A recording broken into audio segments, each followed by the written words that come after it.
Please subscribe and don't forget to press the bell icon to get notified whenever we upload a new video. Congress अध्यक्ष राहुल गांधी की रैलियों और road show जैसे कार्यक्रमों में राहुल के साथ बोल बम का नारा भी गूंजेगा।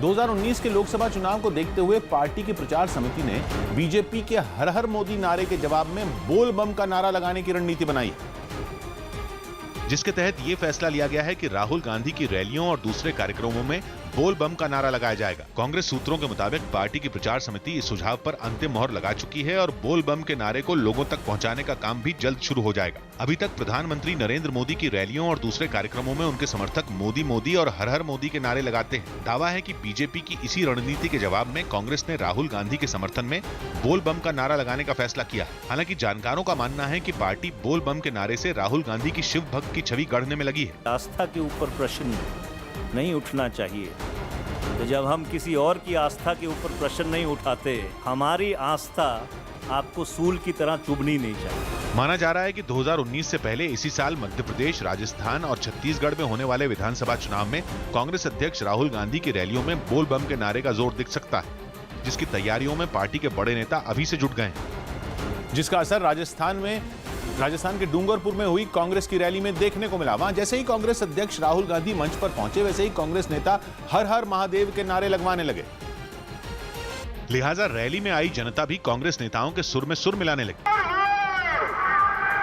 डूंगरपुर में हुई इस रैली से पहले राहुल गांधी गायत्री शक्तिपीठ मंदिर भी पहुंचे, जहां पुजारी ने पहले उन्हें टीका लगाया। उसके बाद मंत्रोच्चार के बीच राहुल ने शिवलिंग पर जल चढ़ाया।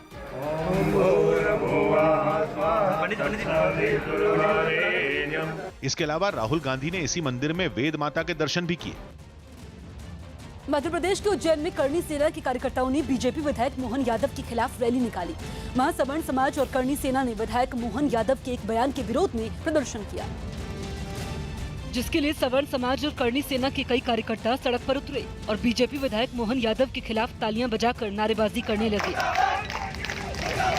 बताया गया कि प्रदर्शनकारियों ने मोहन यादव के उस बयान पर नाराजगी जताई, जिसमें उन्होंने सवर्ण समाज को विदेशों से आर्थिक सहायता मिलने से जुड़ी बात कही थी।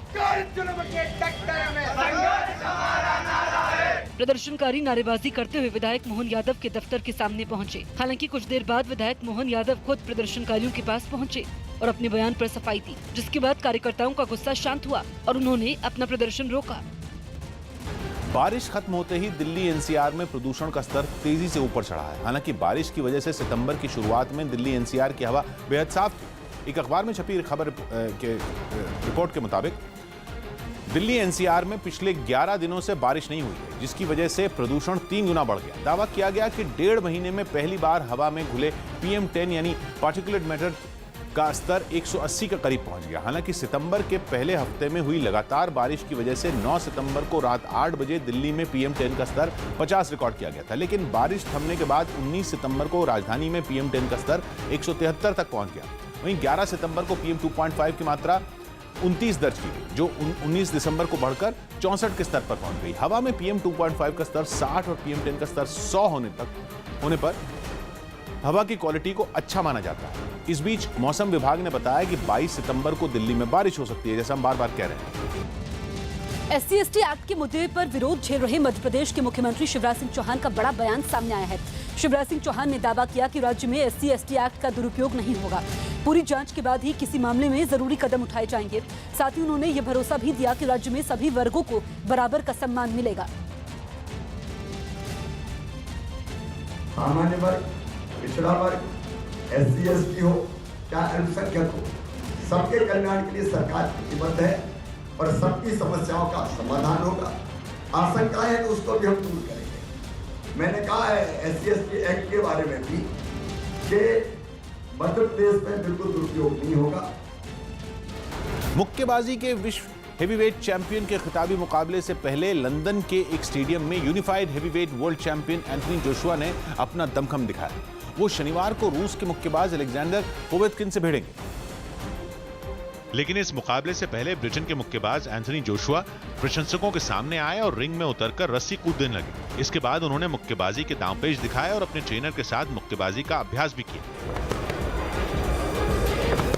प्रशंसकों को ऑटोग्राफ देने के बाद जोशुआ वहां से चले गए, जिसके बाद उन्हें चुनौती देने वाले रूस के अलेक्जेंडर पोवेटकिन रिंग में उतरे।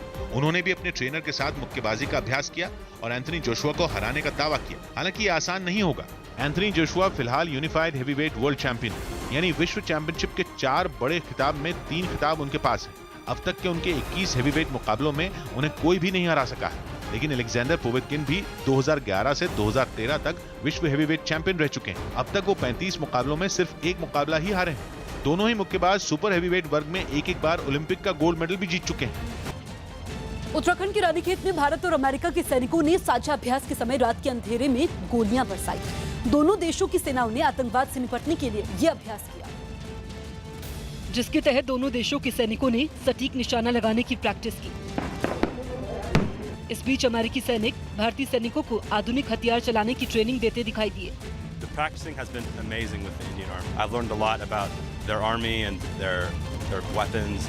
इस साझा अभ्यास के समय सैनिकों ने रस्सी की मदद से पहाड़ों पर चढ़ने की ट्रेनिंग भी की। इसके अलावा इस अभ्यास के समय पहाड़ पर आतंकियों का एक दिखावटी ठिकाना बनाया गया, जिसे नष्ट करने के लिए भारतीय सैनिकों ने एक ऑपरेशन को अंजाम दिया। Truly understand the strength of the Indian Army. As you saw in this demonstration today, those are amazingly fit soldiers. 16 सितंबर से 29 सितंबर तक चलने वाले इस अभ्यास को युद्ध अभ्यास 2018 नाम दिया गया, जिसमें दोनों देशों के 700 सैनिकों ने हिस्सा लिया। मध्य प्रदेश के इंदौर में SC/ST एक्ट में बदलाव के विरोध में सवर्ण समाज के सवर्ण लोगों के संगठनों से जुड़े लोगों ने लोकसभा स्पीकर सुमित्रा महाजन के आवास का घेराव किया। प्रदर्शनकारी वहां शंख, झांझ और मंजीरे लेकर प्रदर्शन करने पहुंचे और लोकसभा स्पीकर सुमित्रा महाजन को SC/ST एक्ट के विरोध में ज्ञापन सौंपने के लिए उनके आवास की तरफ बढ़ने लगे। लेकिन वहां पहले से तैनात भारी पुलिस बल ने उन्हें रोकने की कोशिश की,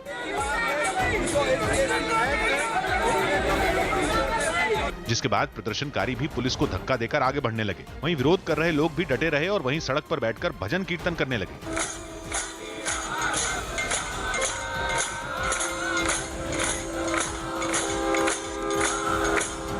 प्रदर्शन कर रहे सवर्णों के संगठन के लोगों को समझाने के लिए स्पीकर सुमित्रा महाजन के सांसद प्रतिनिधि राजू अग्रवाल उनके बीच आ गए, लेकिन प्रदर्शनकारियों से उनकी तीखी बहस हो गई। सांसद प्रतिनिधि से गुस्साए प्रदर्शनकारियों ने किसी भी सार्वजनिक मंच पर उनके भाग लेने पर मुंह काला करने की धमकी दे डाली और वहां तैनात पुलिस कर्मियों की कार्रवाई में कई लोगों के घायल होने का दावा किया। हालांकि इसी बीच पुलिस की सख्ती के बाद भी कई प्रदर्शनकारी सुमित्रा महाजन के आवास के करीब पहुंच गए और वहां बिल्डिंग पर चढ़ने की कोशिश करने लगे, जबकि बाकी प्रदर्शनकारी हाथ में पोस्टर लिए झांझ मंजीरे बजाते हुए नारेबाजी करने लगे।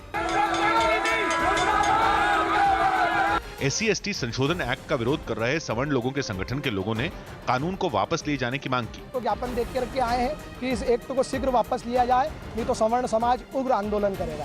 हालांकि SC/ST एक्ट के विरोध के दौरान स्पीकर सुमित्रा महाजन अपने आवास में नहीं थी। उधर भोपाल में SC/ST एक्ट के विरोध में मुख्यमंत्री आवास का घेराव करने निकले सवर्णों के संगठनों से जुड़े कार्यकर्ताओं को पुलिस ने रास्ते में ही रोक लिया, जिसके बाद इन प्रदर्शनकारियों ने बीजेपी दफ्तर के बाहर पहुंचकर सरकार विरोधी प्रदर्शन किया। क्योंकि पुलिस ने हाथों में झंडे लिए और नारेबाजी करते प्रदर्शनकारियों को आगे बढ़ने ही नहीं दिया, जिसके बाद पुलिस और प्रदर्शनकारियों के बीच जमकर धक्का मुक्की शुरू हो गई।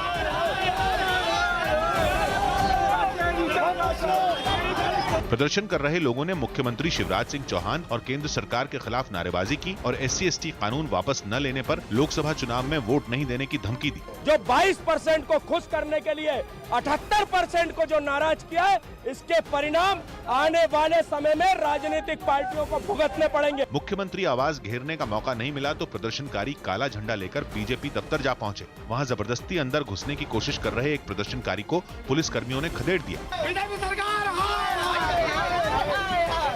इस प्रदर्शन में बड़े बैनर और काले झंडे लिए महिलाएं भी शामिल हुई। इस बीच कई लोग बीजेपी विधायक मोहनों के बढ़ते विरोध के बाद सीएम शिवराज सिंह चौहान ने ट्वीट किया कि MP में नहीं होगा SC/ST एक्ट का दुरुपयोग, बिना जांच के नहीं होगी गिरफ्तारी।